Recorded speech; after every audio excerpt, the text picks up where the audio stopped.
بسم اللہ الرحمن الرحیم۔ انسان کا اپنے والدین، اپنی اولاد، بہن بھائیوں اور قریبی رشتہ داروں کے علاوہ جن سے سب سے زیادہ سابقہ پڑتا ہے اور جن سے سب سے زیادہ واسطہ پڑتا ہے وہ اس کے پڑوسی ہوتے ہیں،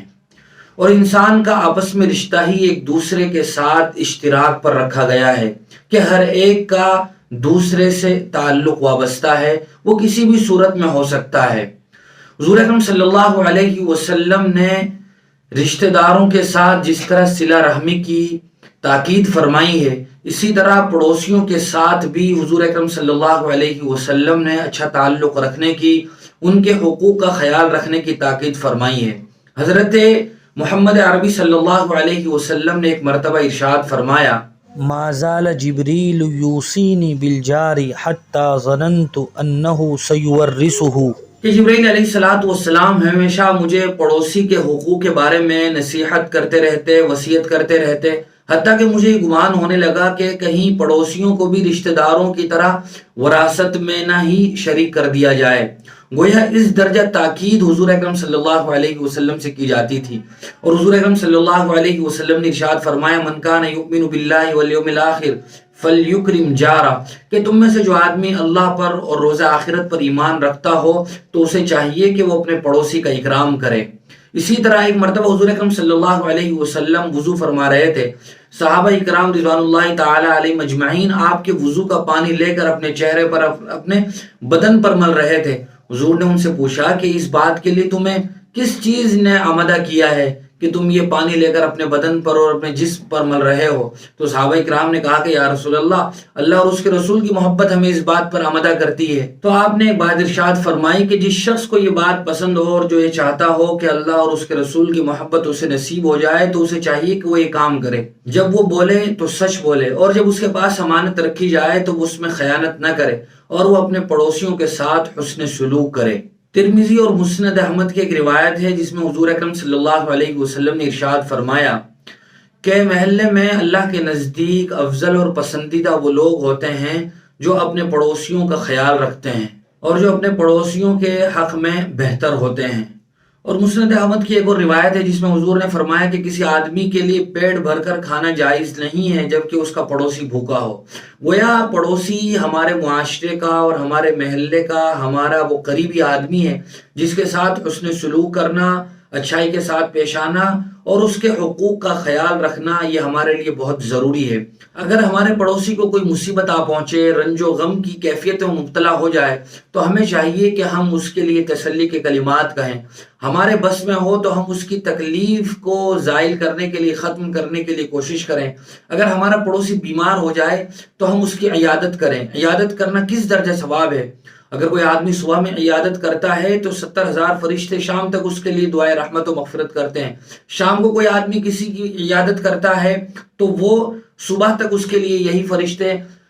دعائے رحمت و مغفرت کرتے ہیں۔ لہذا اگر وہ بیمار ہو جائے تو اس کی عیادت کی جائے۔ اگر اس کے گھر کوئی خوشی کا موقع ہو اور وہ ہمیں دعوت دے تو ہم اس کی خوشی میں شریک ہوں، اور ہم خود ایسا کوئی کام نہ کریں کہ جس سے ہمارے پڑوسی کو تکلیف ہو۔ ہم بہت سے لوگوں کو دیکھا گیا کہ ان کے گھروں میں ڈی جے بج رہا ہے اور اس زور سے ڈی جے بجتا ہے کہ پڑوسیوں کو تکلیف ہوتی ہے، ان کے چھوٹے بچے سوتے ہوئے اڑ جاتے ہیں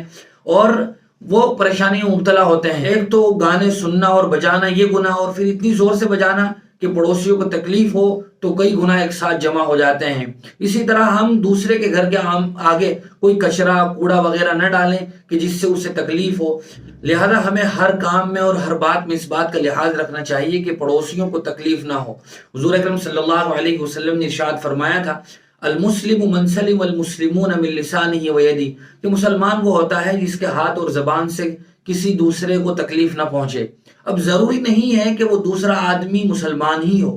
بلکہ وہ آدمی اگر غیر مسلم بھی ہے تو ہمارے لیے اس بات کا اہتمام بہت ضروری ہے کہ ہم اپنے کردار سے اس کو کوئی تکلیف نہ پہنچنے دیں، بلکہ ہم زبانی تقریر کرتے رہیں، اس کو اسلام کی دعوت دیں تو وہ اس کے لیے اتنی مؤثر نہیں ہوں گی جتنا کہ ہماری پریکٹیکل لائف اس کے لیے دعوت کا ذریعہ بن سکتی ہے۔ جب وہ ہمیں دیکھے گا کہ میرے پڑوسی مسلمان ہیں اور وہ اتنے اچھے ہیں، سچ بولتے ہیں، وہ دھوکہ نہیں دیتے ہیں، وہ فراڈ نہیں کرتے ہیں، وہ اپنے پڑوسیوں کو تکلیف نہیں پہنچاتے ہیں، تو یہی چیز ان کے لیے دعوت کا اور بہت سی مرتبہ قبولیت اسلام کا ذریعہ بن جاتی ہے۔ ایک حدیث میں حضور اکرم صلی اللہ علیہ وسلم نے ارشاد فرمایا لا يدخل الجنة من لا يأمن جاره بوائقه، کہ وہ آدمی جنت میں داخل نہیں ہوگا کہ جس کی اظہار رسانیوں سے اس کا پڑوسی محفوظ نہ ہو۔ اور مسلم شریف کی روایت ہے کہ ایک مرتبہ حضور اکرم صلی اللہ علیہ وسلم نے 3 مرتبہ قسم کھا کر ایک بات ارشاد فرمائی، خدا کی قسم وہ مومن نہیں، خدا کی قسم وہ مومن نہیں، خدا کی قسم وہ مومن نہیں۔ صحابہ کرام نے پوچھا کہ یا رسول اللہ کس کے بارے میں آپ فرما رہے ہیں کہ مومن نہیں؟ تو آپ نے فرمایا کہ وہ آدمی مومن نہیں کہ جس کی شرارتوں سے اس کا پڑوسی محفوظ نہ ہو۔ اور پڑوسیوں سے محبت کا اور تعلق کو مضبوط کرنے کا ایک بہت بڑا ذریعہ وہ ہدیوں کا آپس میں لین دین ہے۔ حضور اکرم صلی اللہ علیہ وسلم نے بھی اس بات کی تاکید فرمائی ہے تحابو کہ آپس میں ہدیہ دیتے لیتے رہا کرو، اس سے محبت بڑھے گی۔ اور حضرت عائشہ صدیقہ رضی اللہ تعالیٰ عنہ نے ایک مرتبہ حضور سے عرض کیا کہ یا رسول اللہ میرے 2 پڑوسی ہیں، میں ان میں سے کس کو پہلے اور زیادہ ہدیہ بھیجوں؟ تو حضور نے فرمایا کہ جس کا دروازہ تمہارے سے زیادہ قریب ہے اس کو تم پہلے اور زیادہ ہدیہ بھیجو۔ اسی طرح ایک مرتبہ حضور اکرم صلی اللہ علیہ وسلم نے حضرت ابو ذر رضی اللہ تعالیٰ عنہ کو نصیحت کرتے ہوئے فرمایا کہ جب تم سالن وغیرہ بناؤ تو اس میں تھوڑا سا پانی زیادہ کر دیا کرو تاکہ تمہارے پڑوسیوں اور ہمسایوں کی بھی خبرگیری ہوتی رہے، یعنی ان کے گھر بھی پہنچاؤ۔ اور ضروری نہیں ہے کہ جو ہم ہدیہ آپس میں لینا دینا چاہیں وہ کوئی بہت زیادہ مہنگا اور قیمتی ہو جبھی ہم کسی کو بھیجیں،